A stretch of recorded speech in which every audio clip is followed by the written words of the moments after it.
phenomenon emerging in today's society. Women have been beat, cheated on, emotionally abused, lied to, and spiritually deserted by the men that they wanted to love and trust.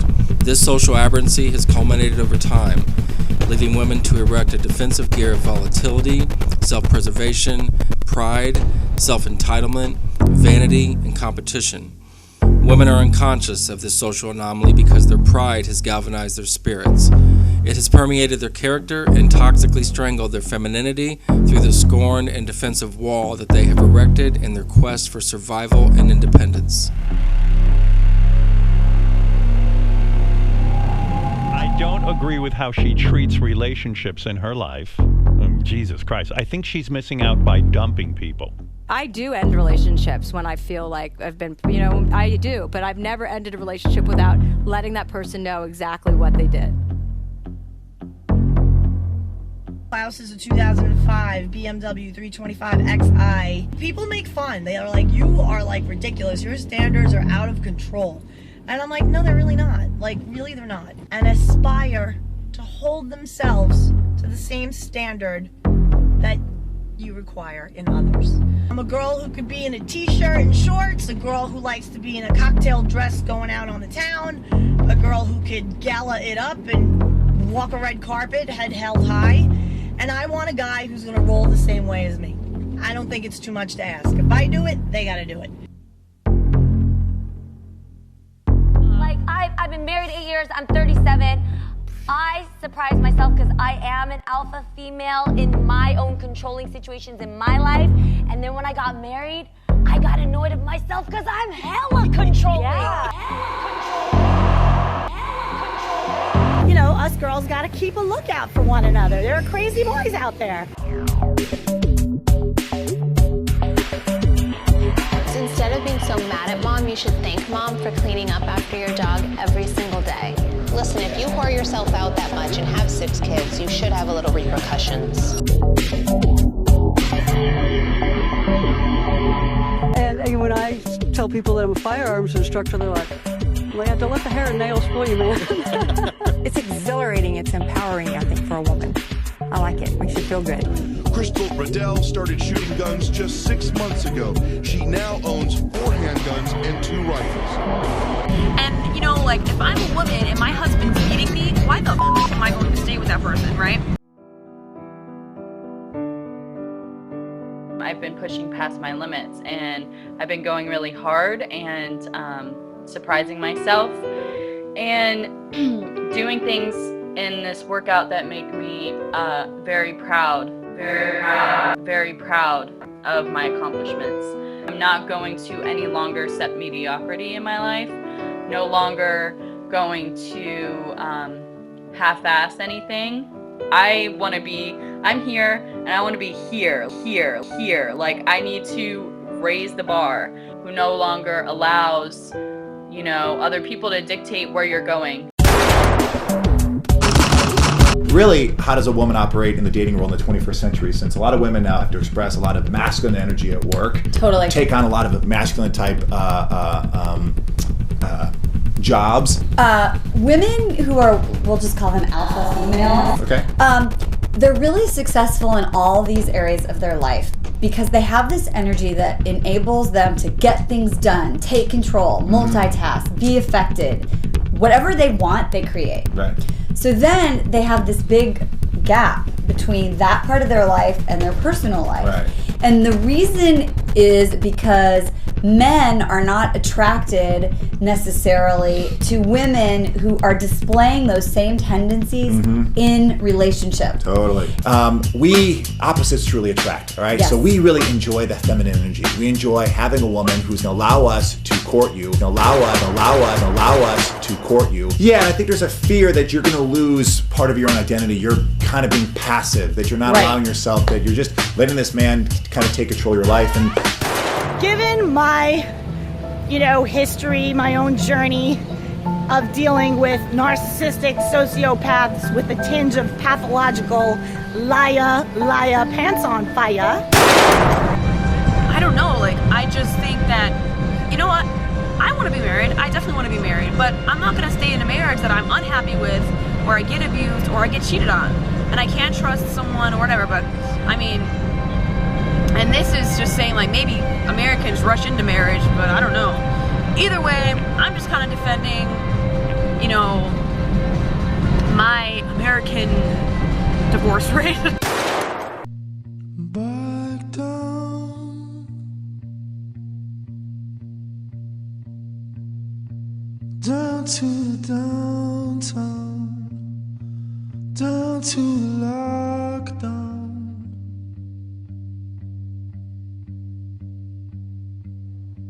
Boards nails lie around.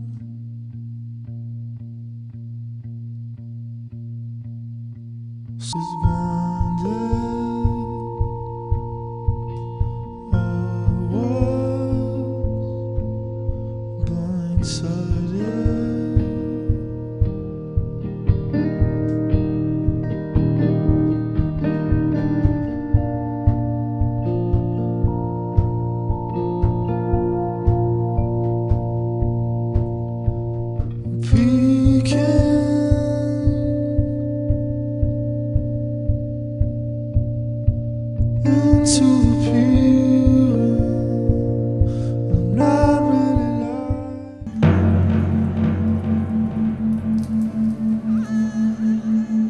It's easy to assume that the creation and construct of a woman was a gentle, beautiful, sensual, fragile, delicate, and comforting entity, created to complete and sedate the male form.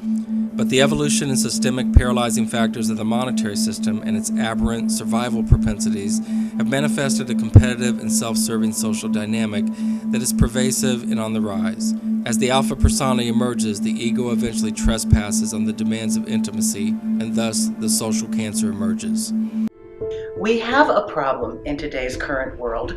It's the outgrowth of the shifting roles of male and female and how that looks in a relationship. The best and most incredible feeling is to know that we can lean back, that you've got it, that you are a man with a plan, decisive, authoritative, confident, and that you take over. There is a great place for you with professional, accomplished women. You don't need to micromanage us. We know what we're doing. You don't need to make every decision for us. I know it's confusing. I know everything is changing, and we're all figuring it out as we go. Decisive, authoritative, confident, and that you take over. Authoritative, authoritative, authoritative, and that you take over. This is where it all goes wrong. A wise man once said that the most obvious things are the most profound. Unfortunately, academia has contrived and permeated the concept that being authoritative in a relationship is a way to partition strength, valor, or altruism. This paradigm of thought is the inception of the DNA that negates the sacred union of love. The true velocity of love is gentle, submissive, symbiotic, yielding, and uncompromising. The alpha persona slowly erodes the feminine tapestry that love demands, and is usually validated by vocational status, worldly accomplishments, altruism, intellectual tier, and academic predisposition. Little does the alpha know that it's only a matter of time before the universal self-correction begins. Love, in its primal and universal state, is literally strangled when control and disequilibrium step in. Anyone who has had a divorce cannot ever exclude narcissistic competition as one, if not the main contributor to the slow but steady erosion to the eventual destruction of the relationship. Competitiveness is usually defended by the alpha as playful banter or friendly debate. But in real life, moment of truth circumstances, these nuances seem to carry far more volatility and reaction than a couple of friends playing checkers. The dissemination of the friendship is unconsciously disassembled slowly, day by day, until ultimately the person sitting across the room becomes neurologically associated as the enemy, and the toxicity and the cancer set in.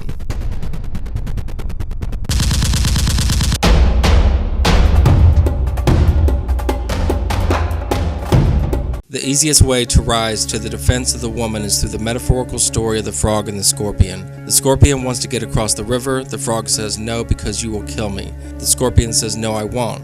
And as they cross, the scorpion stings the frog. As the frog sinks to his death, he says, "I thought you weren't going to kill me." The scorpion says, "I know I said that, but it's in my nature to kill you. I'm a scorpion." The scorpion represents the emotionally abused, scorned, and battered women in society and their rise to protect themselves and their children. The erecting of the alpha persona serves as a survival mechanism in the dark, untrusting minefield of today's culture. But as this mechanism is emerging, its corrosive attributes become self-evident.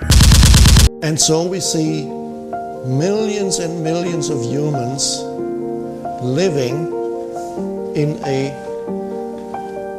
pseudo-reality, with a sense of self that is ultimately a fiction, that is always insufficient, a sense of lack, always needing more, always even needing to make enemies so that it can still define itself as me and the other, needing some kind of conflict so that its separate sense of self can remain intact. What can I be in conflict with today? What can I complain about now so that I can feel a little bit more myself? There it is. On the level of form, you can temporarily be more. That's true. And then that dissolves again.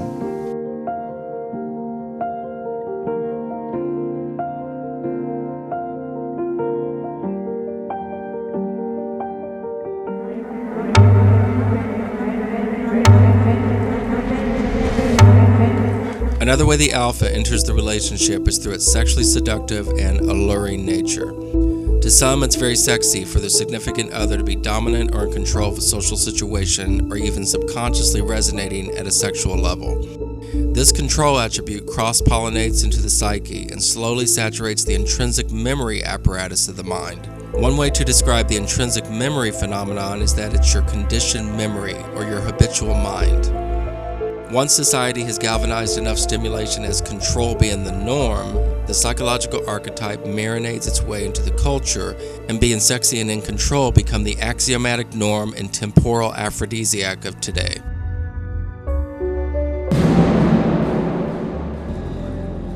The alpha nuance in women is also perhaps spawned and culminated in psychosocial settings that galvanize a masculine aesthetic.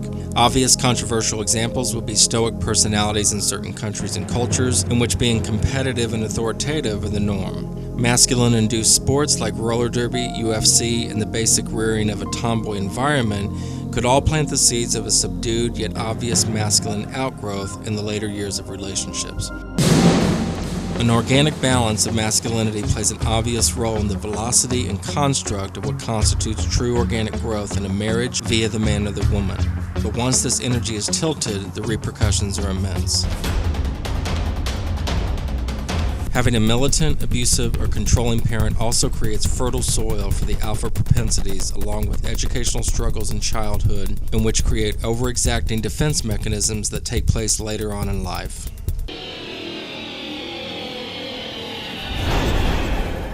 My heart is broken every time I have to give up a parent. My sense of security is lost. Please don't assume that I am resilient. Please don't assume that my life will be exactly as it was, and that I will continue to feel the same love from both of you. When you fight over me or put me in the middle of your argument, you are sending me the message that winning with each other is more important than my life. I am learning from you that it is better to be right than to be loved. You are teaching me that I came from a person who is unlovable and wrong, and that I am somehow wrong too. Someday, this initial shock will wear off, but how you choose to parent me through this crisis will never wear off. I will either feel your sense of selflessness, support, protection, or I'll have a scar on my heart with a message that reads, "Good things happen to good people. It must be bad." Thoughtfully, the child of divorce.